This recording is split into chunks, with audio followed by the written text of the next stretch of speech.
had a cat named Milo. And Milo had a very important job. He was a professional napper.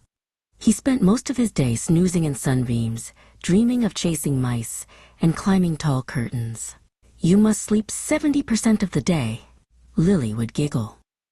But when Milo was awake, he had a special language that was only for Lily.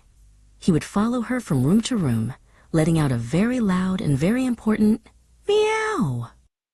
He never meowed at the squirrels chattering in the garden or the pigeons cooing on the roof. His meows were a secret code just for Lily. They almost always meant, "Excuse me, human, my food bowl appears to be empty."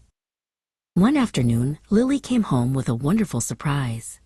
It was a brand new, super fancy, jingly toy with bright blue feathers.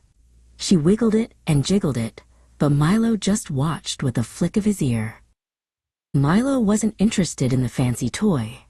He had discovered something far more exciting. The small cardboard box the toy had arrived in. "Oh, Milo, you're so silly," Lily laughed, watching him wiggle. "Who needs expensive toys when a simple box is so much fun?" Milo just purred and tried to stuff the rest of his tail into the box. Later that day, Milo felt a little bit bored. He hopped gracefully onto the coffee table.